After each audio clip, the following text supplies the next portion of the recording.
can't see you. Welcome to the latest edition of the Cranky Curmudgeon's Corner.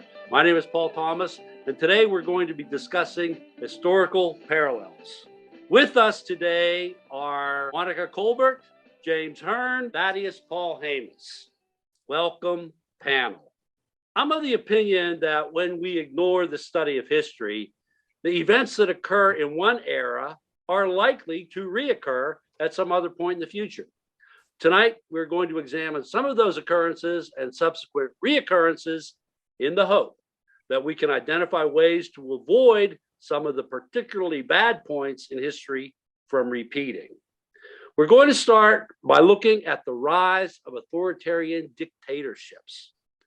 Early in the 20th century, we saw governments under the authority of a single strongman: Franco in Spain, Stalin in the Soviet Union, Chiang Kai-shek, and later Mao in China, Tojo in Japan, Mussolini in Italy, Hitler in Germany, later Marcos in the Philippines, Saddam in Iraq, Batista, then Castro in Cuba, etc. Here in the 21st century, we have authoritarians like Erdogan in Turkey, Bolsonaro in Brazil, Orban in Hungary, Putin in Russia, DeSantis in Florida, Duarte in the Philippines, Trump in America. It is a long list. Should we be worried that democracy is on the decline globally while authoritarianism is on the rise again? Thaddeus, I'm going to start with you. Are you worried about this trend that I just cited here in the question? Yes, this is worrisome. If we look at the last, at least some of these leaders' claims, we might be able to develop an argument against them, at least to encourage people to avoid supporting them. Most of them have in common the claim that despotism, here used as a neutral rather than a pejorative, operates more efficiently than a parliamentary process. It's a legitimate claim, really, but the governed are subject to the whim of the governor, and the past century is littered with the failures and outright crimes of these leaders. Here in the US, I see hopeful signs, especially these 2022 midterms, that citizens are beginning to wake up to these shortcomings and have begun to involve themselves in a more participatory form of self-government. And that's my highest hope, that we've got some ammunition to fight with. So are you more worried or more optimistic? I got a little bit of both.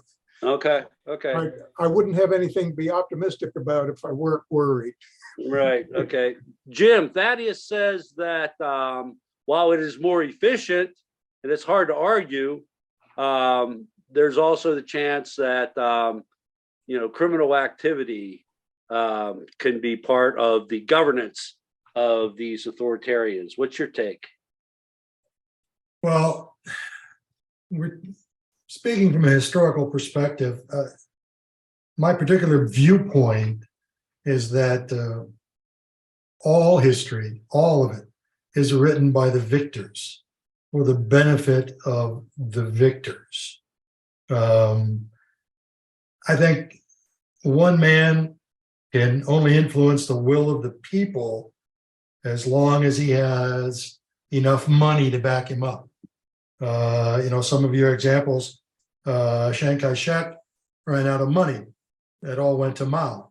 And the communists have been in charge ever since. Why are they still in charge if they're as despotic as some people would claim?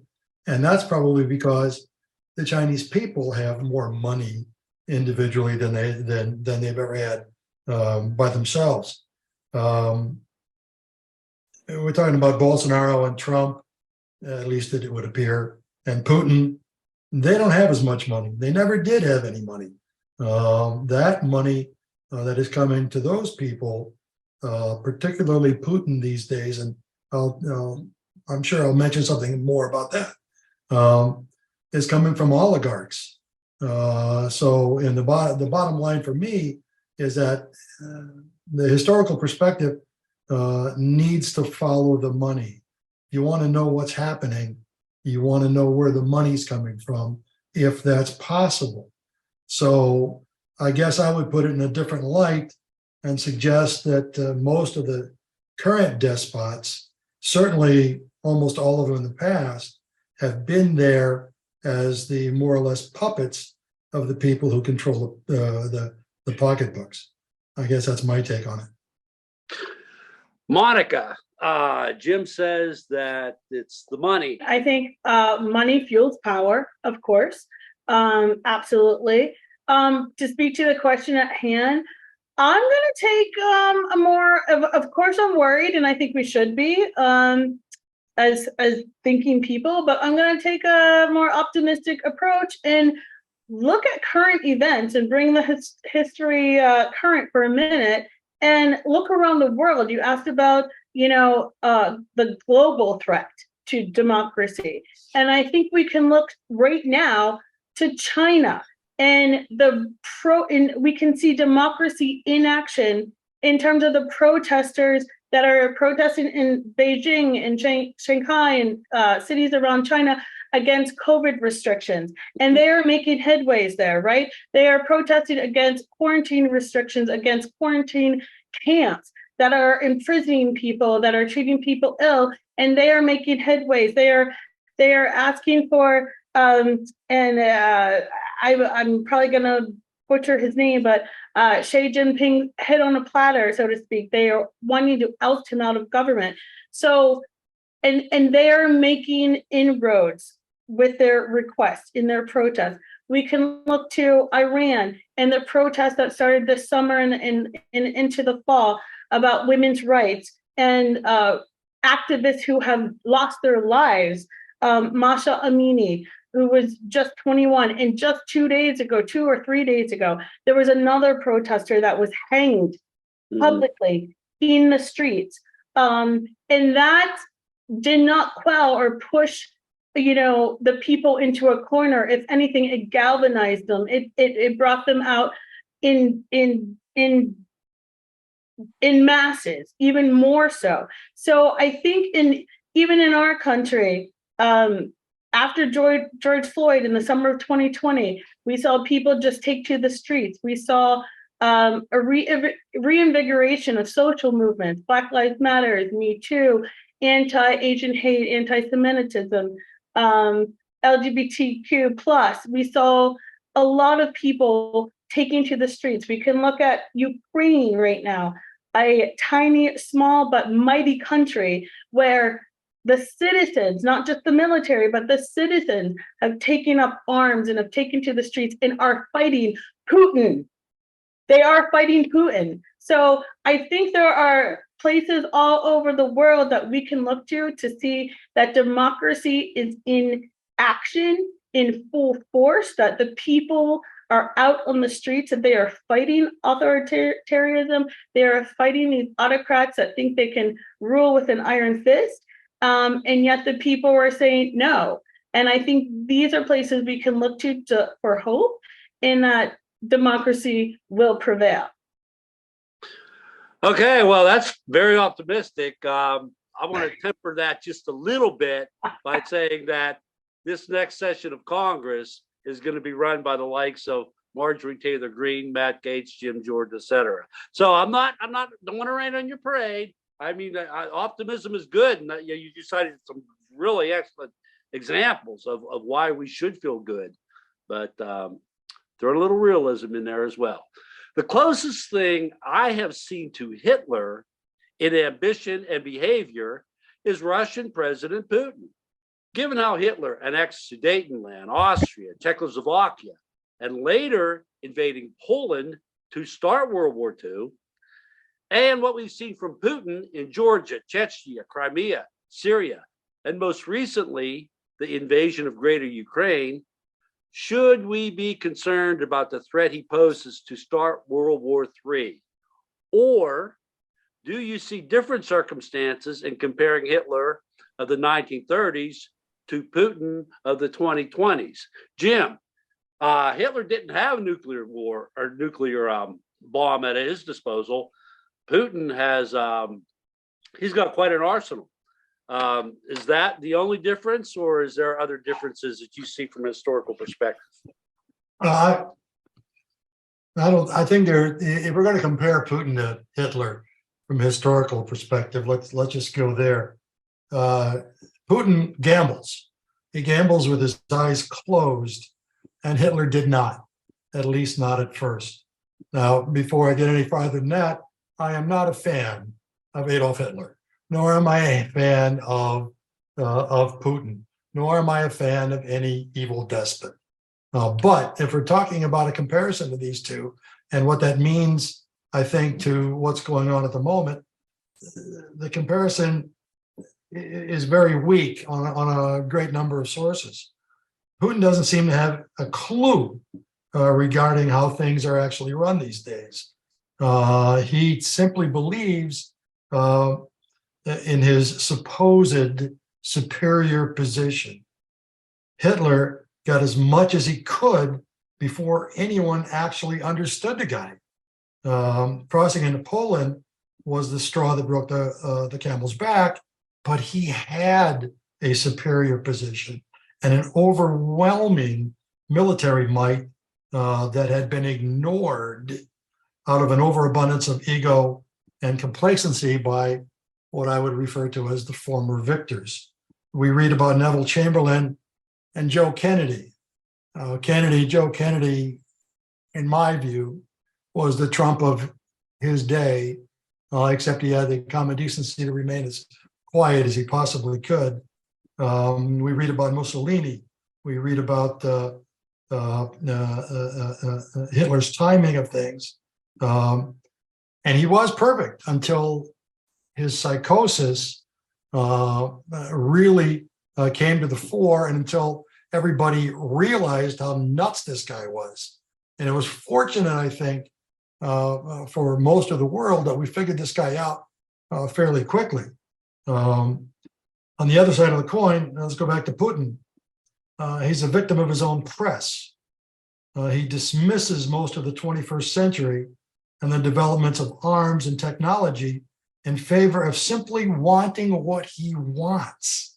Certainly, he's apparently oversold and underperformed. And when the lads come for him, he will not have a bunker to hide in. Not only that, the ones that come to get him will be people from his own side. So at that point, the victors will write that the world once again saved itself for democracy, and we won because we are bigger and stronger, despite never having fired a shot. We will declare victory and walk away again. The Germans were the very best at propaganda for a while. They practically invented it, at least from a standpoint of being able to influence the masses. Putin is not. Hitler surrounded himself with ideologues who surrounded themselves with muscle. The muscle they bought was superior to everyone but themselves.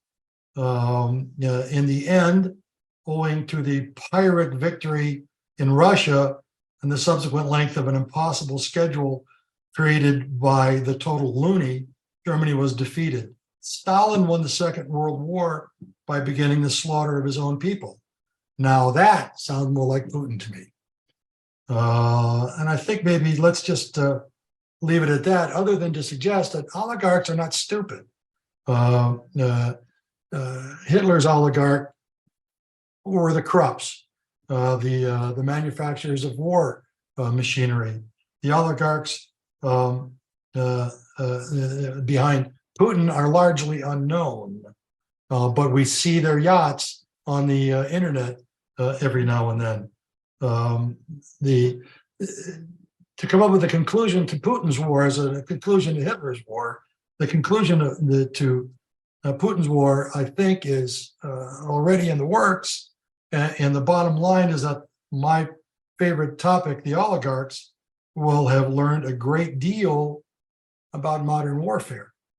And that will be at Putin's expense. And that might be exactly what this is all about. Well, you mentioned about Hitler or Putin being a gambler, and I'd have to say that Hitler was a gambler too. And in 1940, he gambled on taking the Soviet Union, which was a big gamble, one he mistake, I believe, a big one.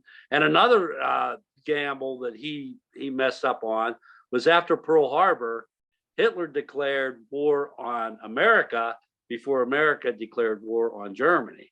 So I just understand that, but I think in my view, you have to understand the depth of Hitler's psychosis. The man is crazy. He wrote about what he was going to do before he actually did it 10 years before. And then beyond a particular point, it wasn't a matter of overestimating. It wasn't a matter of being his own sense of genius.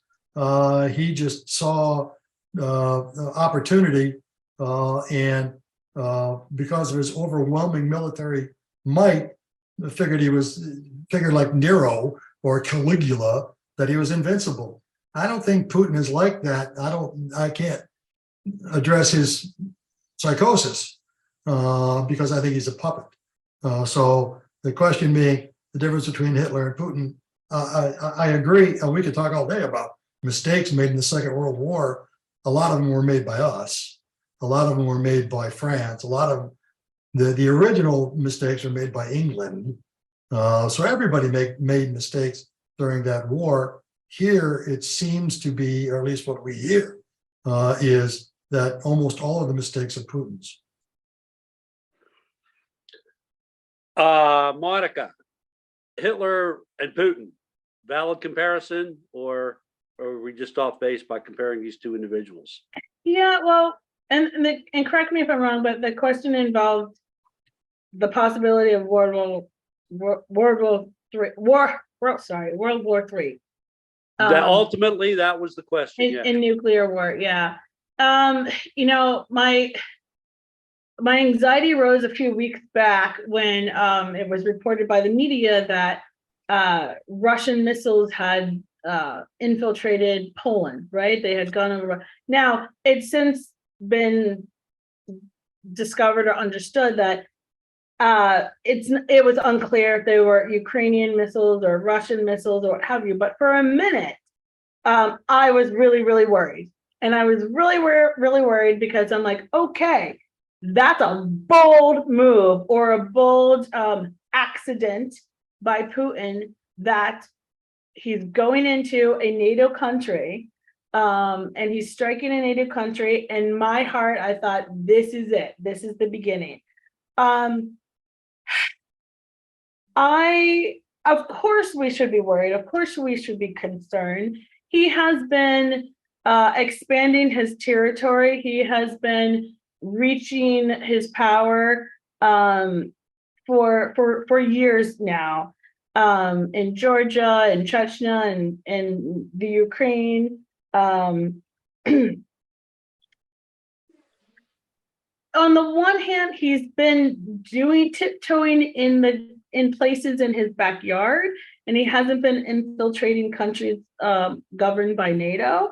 So I think he knows his boundaries.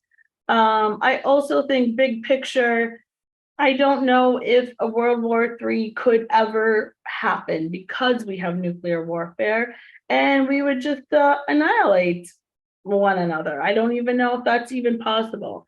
Well, that would be World War III, total annihilation, right? Yes, exactly.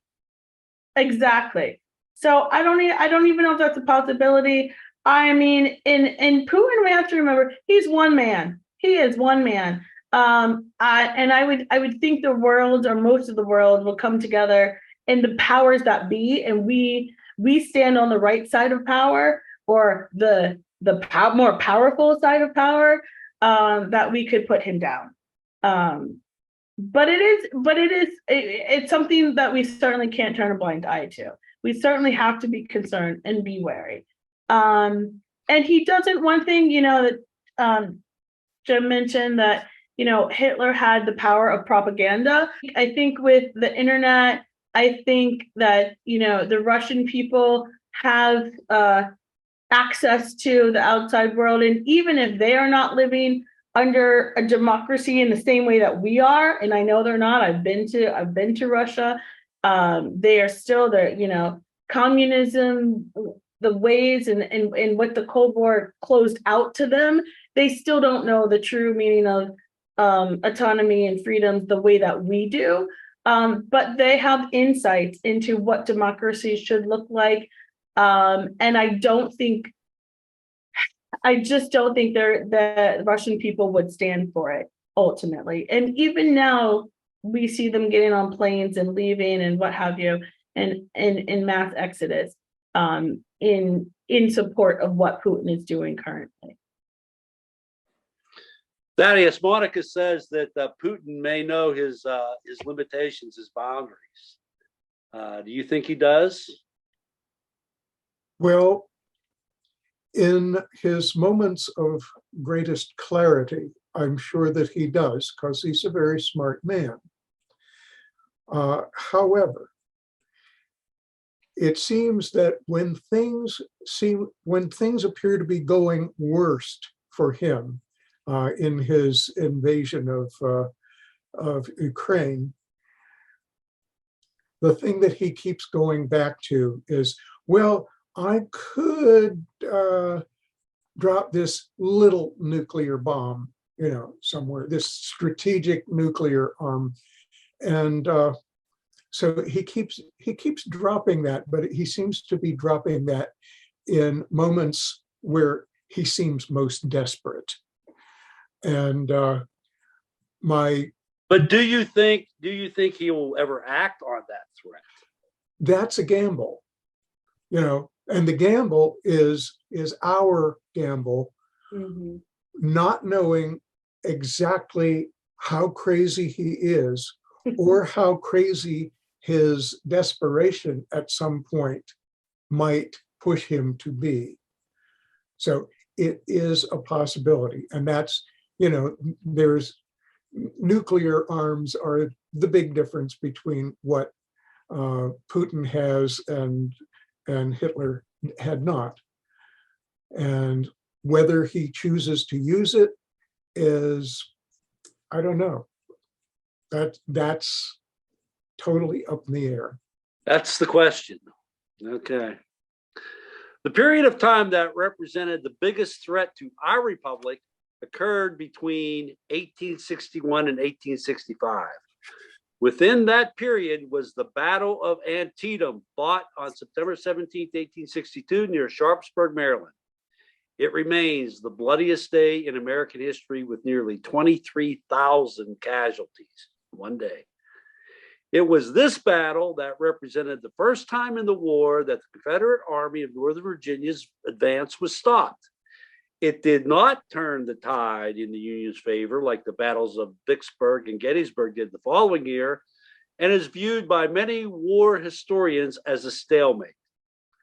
I see the 2020 and 2022 elections as our Antietam, because Biden did beat Trump in 2020, but the Republicans took the House in 2022.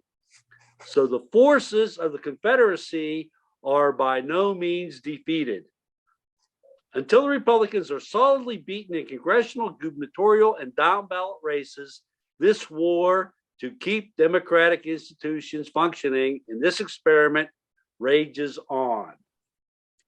What do you think it will take for the believers in a pluralistic, democratic America to finally feel that a substantial victory in the war against the forces of fascism has been achieved? Monica, you were very optimistic in answering the first question. I feel that we are halfway there. I'm going to keep my answer simple here, and I'm going to say, you talk about a pluralistic society. I think that is in and of itself the answer, that we need more diversity in government, we need more diversity in seats of power in the Senate, in the Congress. in state representation, I think it is going to be us calling on the youth. I think it's out with the old, not necessarily out with the old, but more about inclusion, okay? So more about bringing in voices of the youth, bringing in voices of POC, people of color, including Indigenous people, including LGBTQ, including people, that are concerned that believe in climate change or are concerned about the environment and are invigorated by trying to alleviate future problems. I think the answer is in the question: pluralism in government, more, just more.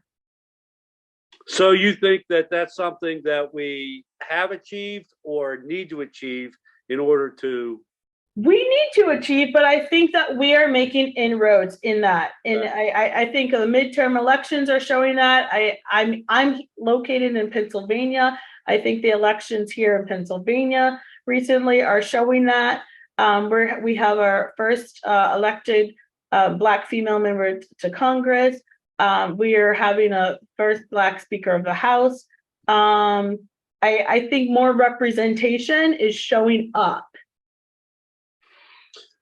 Okay, Thaddeus, you've known me long enough to know that my position is that the Civil War did not end in 1865, though Lee surrendered to Grant, that the forces of the Confederacy just went underground, put on the white robes, and continued their assault on the people that did not believe in white supremacy.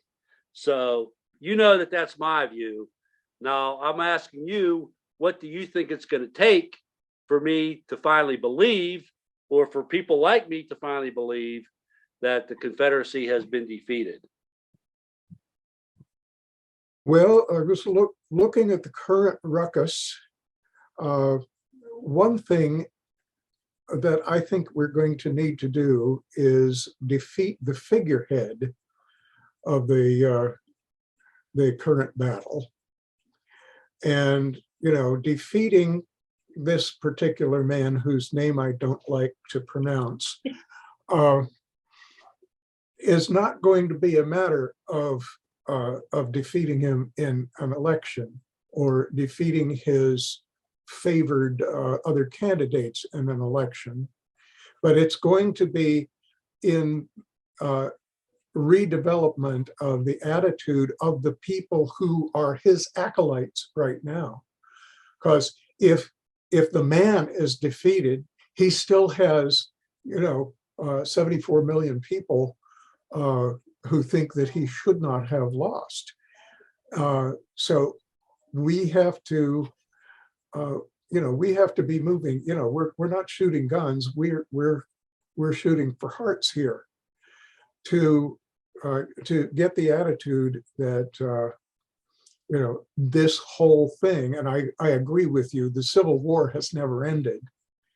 But the forces of the Confederacy, the forces of white supremacy, need to be quelled, and this is a sea change for the whole society, and that's kind of like where I'm going with this and all the questions that follow it. Okay, Jim, Thaddeus says that the forces of the Confederacy need to be quelled. What's your belief about what it's going to take for us to finally feel comfortable in our skins? Well, I'm trying to stay within that context of what I started talking about, which is moneyed interests, and the fact that we're talking about history, which is written by the victors. And that all sort of comes into play here. When I read these questions originally, this was my favorite question because I'm a big fan of the history of the Civil War, not the causes of the Civil War. Certainly interested in what happened after the Civil War and the politics thereafter. But as far as let me just get this out. about the Battle of Antietam. Sure. Okay.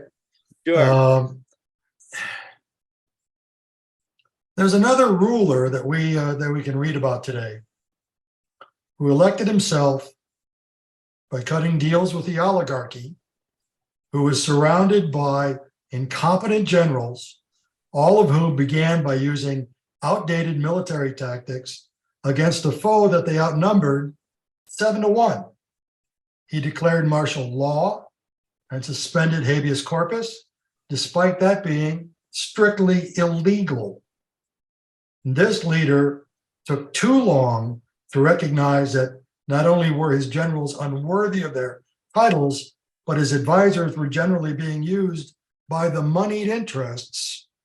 And all of that needlessly prolonged that war. It was so bad that at one point in time, the leader had to sneak into his own office dressed as an admittedly ugly woman.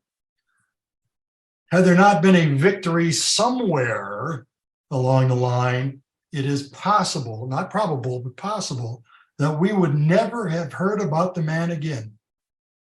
Antietam was a victory. Lincoln is the guy I'm talking about, obviously. The actual battle ended when one side walked away. They walked away because they knew the other side wasn't going to follow them. Casualty-wise, it was a draw. Battle-wise, it was a draw. The far superior generals from the South did their job better than the generals from the North. But now we get back to propaganda.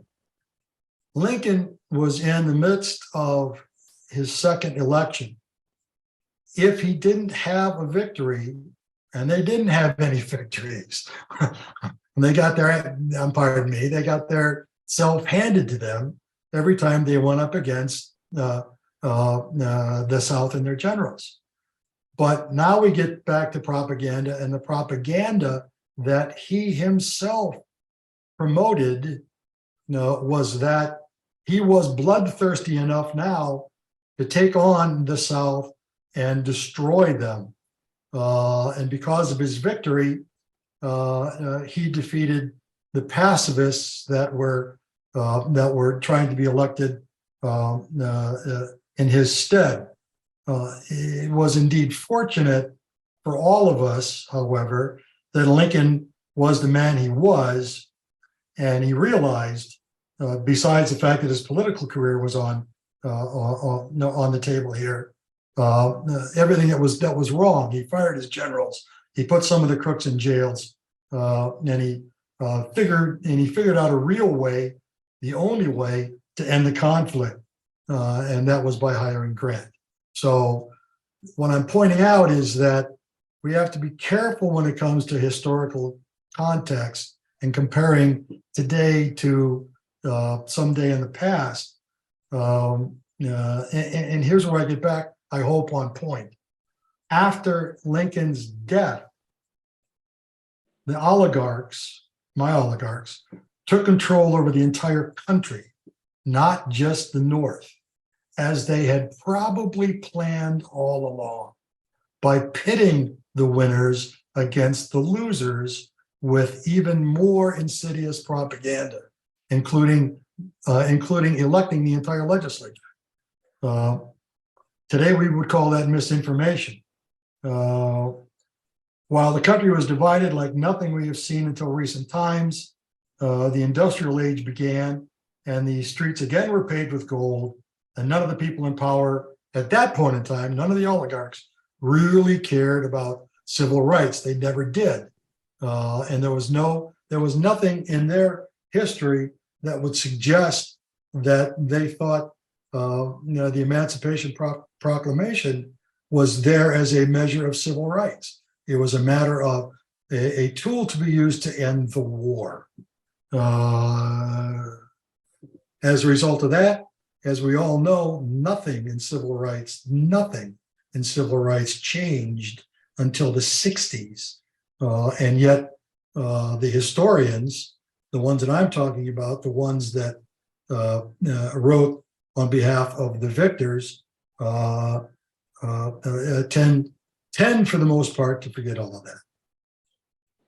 Yeah, I remember in grade school reading about, from the history books, reading about Reconstruction as just like a horrible thing. How those poor people in the South were so abused by this Reconstruction until Rutherford B. Hayes put an end to it, and then everything was all right.